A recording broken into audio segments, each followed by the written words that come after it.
Le Conseil de paix et de sécurité de l'Union africaine a approuvé le déploiement de la force de la SADC en RDC samedi DRC. Il exige également le désarmement des terroristes du M23.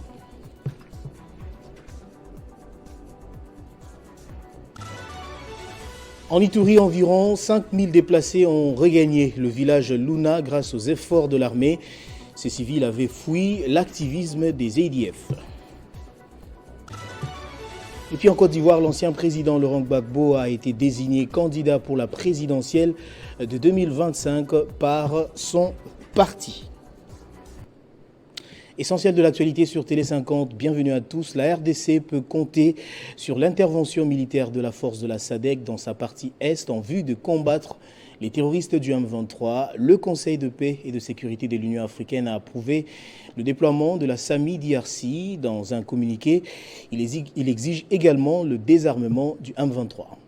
Le Conseil de paix de l'Union africaine a rendu public son communiqué de la 1203e réunion consacrée à la situation sécuritaire dans l'Est de la République démocratique du Congo et le déploiement de la mission de la SADC en RDC. Selon ce communiqué officiel, le CPS exige la cessation des hostilités ainsi que la création des corridors humanitaires pour faciliter l'acheminement de l'aide humanitaire à la population. Il demande également le cantonnement et le désarmement en urgence du M23, des FDLR ainsi que d'autres groupes armés actifs dans l'Est de la RDC. Le Conseil de paix et de sécurité de l'Union africaine souligne l'importance du processus de Nairobi et de Luanda qui vise une solution diplomatique au conflit et salue les efforts déployés par le président angolais pour la paix et la réconciliation et demande également la tenue d'une réunion de suivi urgent afin de poursuivre les efforts diplomatiques. Le Conseil de paix et de sécurité approuve le déploiement de la mission de la SADC Samir DRC dans l'Est et demande à la Commission de l'Union africaine de mobiliser le soutien nécessaire à la Samir DRC, y compris auprès de la facilité de réserve de crise du Fonds pour la paix de l'Union africaine. Pour montrer sa détermination à mettre fin à la crise dans l'Est de la RDC, le Conseil de paix et de sécurité de l'Union africaine a demandé à la Commission de l'Union africaine d'accélérer le transfert de l'équipement donné à la SADC se trouvant à la base logistique continentale de l'Union africaine à Douala afin de soutenir les efforts visant à assurer une mise en œuvre efficace du mandat du Samir DRC. 14 points découlent de ce communiqué qui réaffirme l'engagement du CPS à réaliser l'agenda 2063 et ses projets phares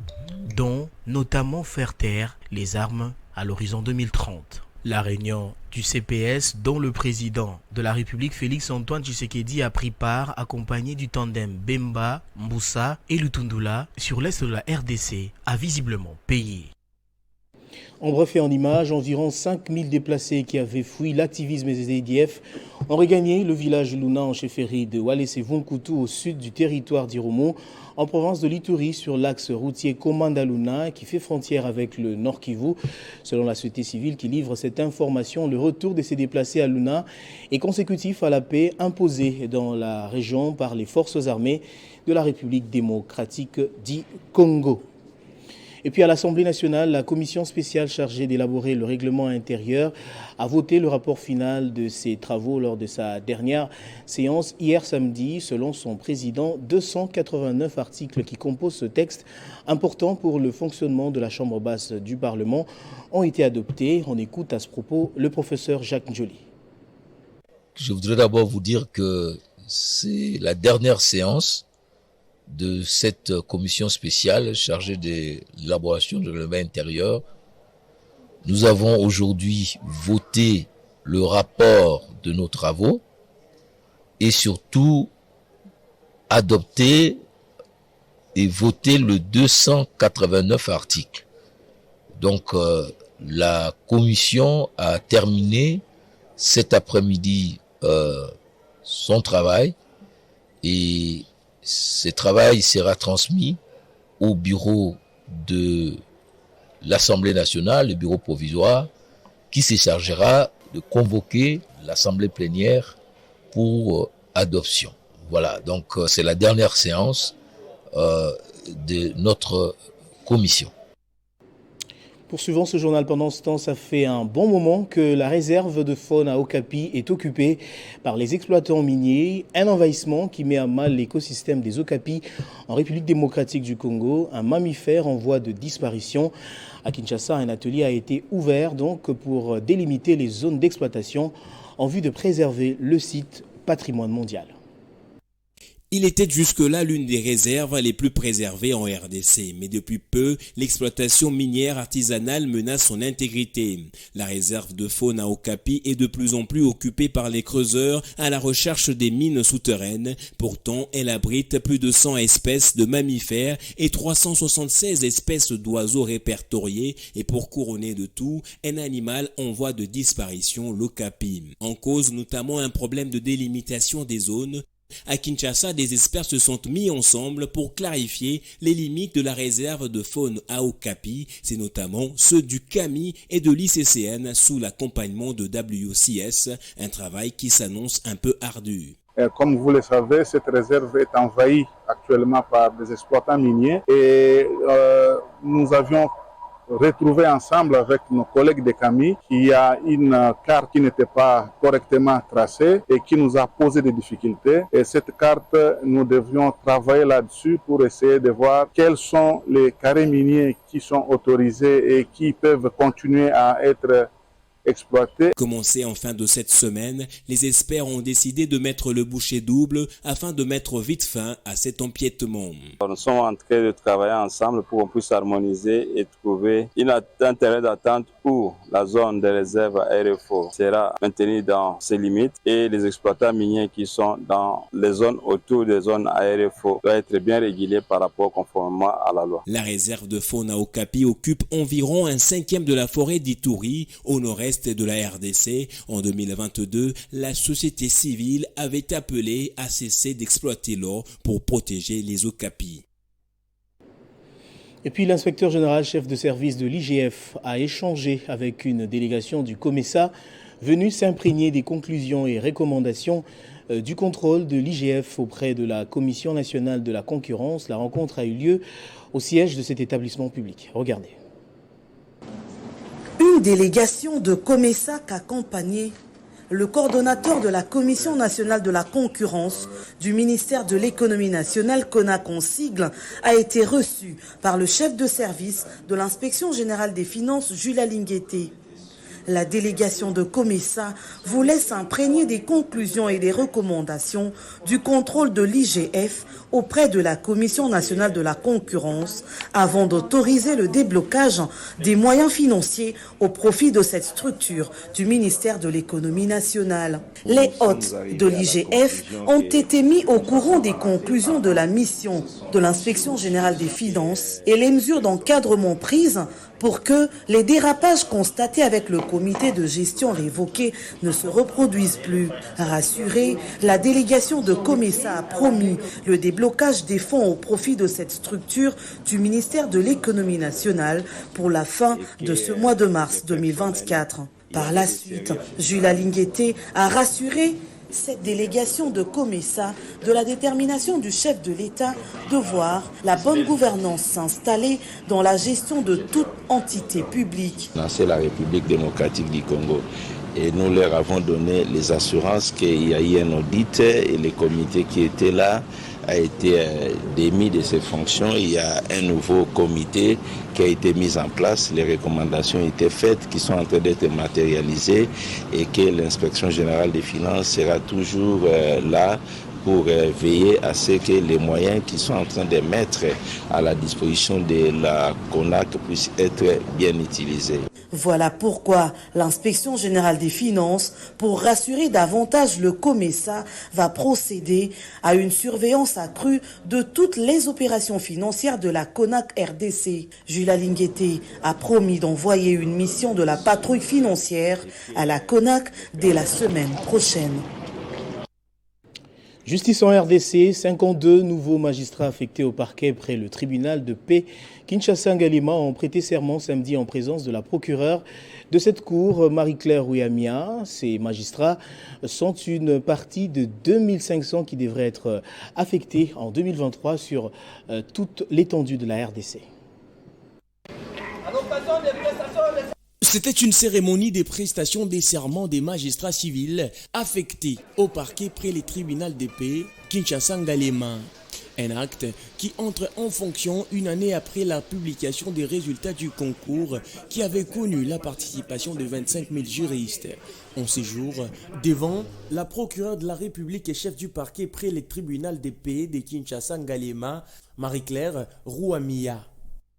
Aujourd'hui, c'est notre jour de prestation de serment et je suis très contente parce que ça a pris tellement du temps qu'à un moment, ça nous faisait fatiguer et tout ça. Mais là, maintenant, nous sommes très contents. De jeunes, avec un souffle nouveau au sein de l'appareil judiciaire, comme le V. Félix Tshisekedi, ces derniers se sentent prêts pour servir la nation avec détermination. Non, nous disons merci à l'Éternel, notre Dieu, parce que le magistrat est serviteur de Dieu. Nous disons merci et nous pouvons bien évidemment dire merci au chef de l'État parce que c'est sous son impulsion que l'organisation du concours a été faite et aujourd'hui nous sommes assermentés et nous pouvons exercer notre noble travail. Je crois que le chef de l'État a baptisé cette promotion la promotion de l'État des droits. Donc je crois que nous devons rester dans cette optique et la vision du chef de l'État de faire de notre pays un État du droit comme c'est. Ces magistrats sont un échantillon des 25 000 autres affectés dans différentes provinces de la RDC afin de servir la nation dans différents cours et tribunaux. Les prestations de serment par les fédéraux, interfédéraux et mouvements associatifs membres de l'Union sacrée Congo central sur la situation politique de l'heure.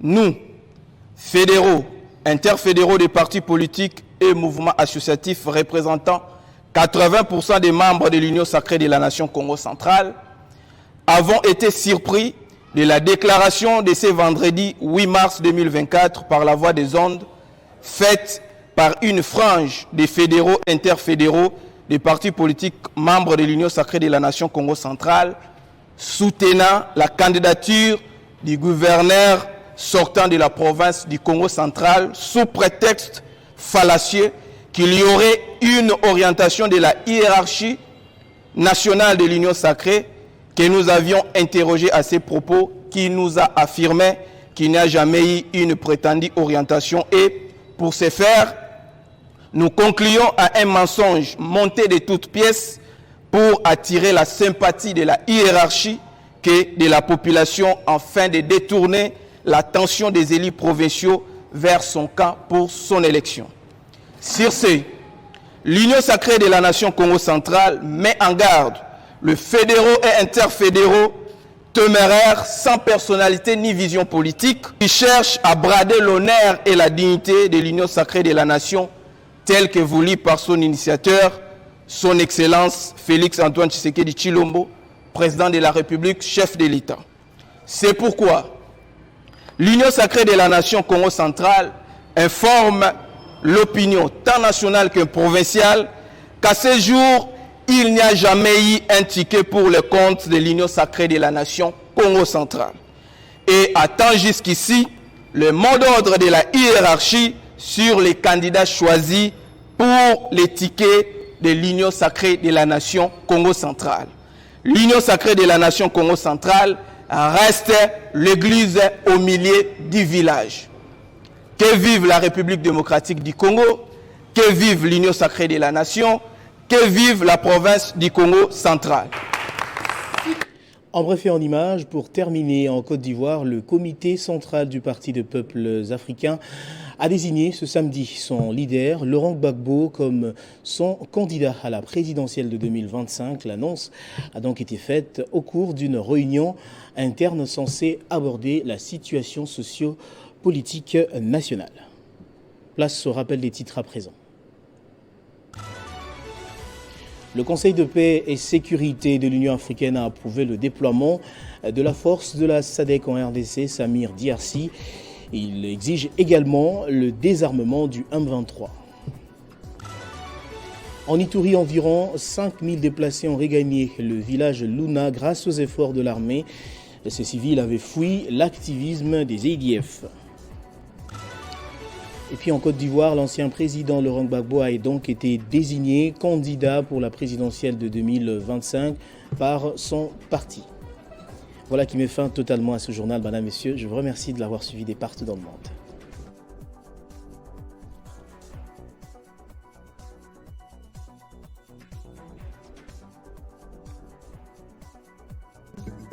Retrouvez toute l'actualité en continu sur www.tele50.cd.